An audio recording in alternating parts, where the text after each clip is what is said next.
Hebrew 6:17. ఈ విధముగా దేవుడు తన సంకల్పము నిశ్చలమైనదని ఆ వాగ్దానమునకు వారసులైన వారికి మరి నిశ్చయముగా కనపరచవలెనని. తన సంకల్పము నిశ్చయమైనదని అంటే దేవుడు ఇవ్వడము నిశ్చలము. నిశ్చలం అంటే ఖచ్చితం అన్నమాట. వాగ్దానమునకు వారసులైన వారికి మరి నిశ్చయముగా కనపరచవలనని. మరి నిశ్చయముగా అంటే ముందేమో నిశ్చలం అన్నాడు, రెండోసారి మరి నిశ్చలముగా అంటే ఇక వర్డ్స్ లేవు చెప్పడానికి, ఇక వర్డ్స్ లేవు మనం ఎంత చెప్పినా. కాబట్టి ప్రభు మరి నిశ్చయముగా నేను ఇవ్వడము. దేవుడు తన వాగ్దానము నిశ్చయమైనదని, తర్వాత ఆ వాగ్దానమునకు వారసులైన వారికి మరి నిశ్చయముగా కనుపరచవలనని ఉద్దేశించిన వాడే. మరి నిశ్చయముగా కనుపరచవలనని ఉద్దేశము. ఇంకా దీనికి మించిన ఏం చెప్పగలను దేవుడు?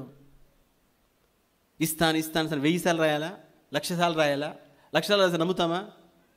ఏం చేస్తే నమ్ముతాం? మరి నిశ్చయముగా నేను ఇచ్చిన వాగ్దానము నిశ్చయమే, అంత మాత్రమే కాదు అనగా నా సంకల్పము నిశ్చయమే. నీ ఎడల నా సంకల్పము నిశ్చయమే. నేను ఏం చేయాలనుకుంటున్నాను నిశ్చయంగా చెప్తున్నాను, లాటరీ కాదు. రెండవది వారసులైన వారికి మరి నిశ్చయముగా కనుపరచాల. నీకు చూపించేది, జరిగించి చూపించేది కూడా మరి నిశ్చయం అంతే. దాంట్లో ఏ మాత్రం తేడా లేదు. దేవుని బిడ్డ అబ్రహాము 100 ఏండ్లకు సంతానం పొందాడు. 100 ఏండ్లకు సంతానం, కేవలం సంతానం పొందాడు అనేది మాత్రమే కాదు, అది చాలా గొప్ప హిస్టరీ. సైంటిఫిక్గా అది ప్రూవ్ అవ్వదు అలాంటి హిస్టరీ.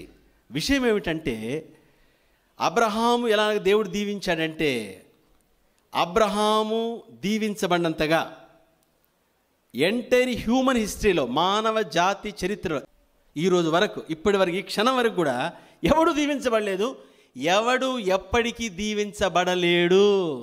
సూర్యచంద్రుడు ఉన్నంత వరకు, ప్లానెట్, ఈ భూమి ఉన్నంత వరకు అంతగా దేవుడు దీవించాడు ఆయన.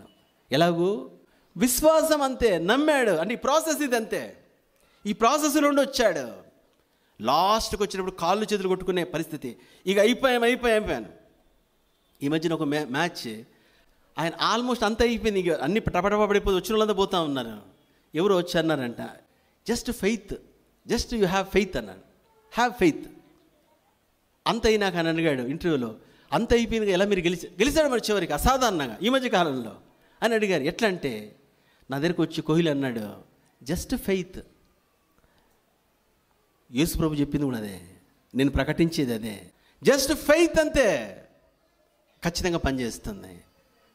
యేసు ప్రభు చెప్పి సవాలు చేశాడు, నేను చెప్పిన మాటలు ఆకాశం భూమి గతించును కానీ 0 పొల్లు తప్పిపోదు. ఖచ్చితం అంతే, ఆయన చెప్పింది ఖచ్చితం. కాబట్టి ప్రపంచం అనుసరిస్తుంది. ఇది ప్రయోగాత్మకంగా రుజువైంది కాబట్టి ప్రపంచం అనుసరిస్తుంది. సోదరుడా, సహోదరి, నీ వాగ్దానం నెరవేర్చబడాలంటే ఆ పరిస్థితుల్లో వెళ్ళాలి. కాబట్టి దేవుడు అనుమతించే ప్రతి పరిస్థితి, ప్రతి శోధన, ప్రతి ఇబ్బంది, ప్రతి శ్రమ, అవన్నీ మనకు మేలే. ఎందుకంటే నీ విశ్వాసము నిజమా కాదని చూపిస్తావవి. ఊరికి నమ్ముతున్నానని ఎవడేం చెప్తాడు? నమ్ముతున్నానని. అయితే నీ పరిస్థితిలో వెళుతున్నప్పుడు నమ్ముతున్నావా? వ్యతిరేకత జరుగుతున్నప్పుడు నమ్ముతున్నావా? నీకు అసలు 1% కూడా జరుగుతుందని అనిపించకుండా ఉంది వాతావరణం మొత్తం.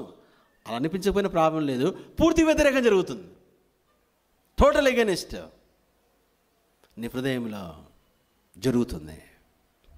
ఎట్లా జరుగుతుంది నాకు తెలియదు, ఎలా జరుగుతుందో, కానీ జరుగుతుంది అంతే. దేవుని బిడ్డ, ఎందుకంటే అది దేవుని వాగ్దానము, మనిషి ఇచ్చింది కాదు. మనిషి ఇస్తే పొద్దునేమో చెప్పారు నేను ఇస్తానంటాడు, పొద్దున అట్లా, మధ్యాహ్నం ఏమో చూస్తానా అంటాడు, సాయంత్రం ఏమో అసలు 2 నేను అనలేదంటాడు. పొద్దుననిది కాదు, 2 మనిషి కాదు దేవుడు చెప్పింది, ఇది దేవుడిచ్చిన మాట.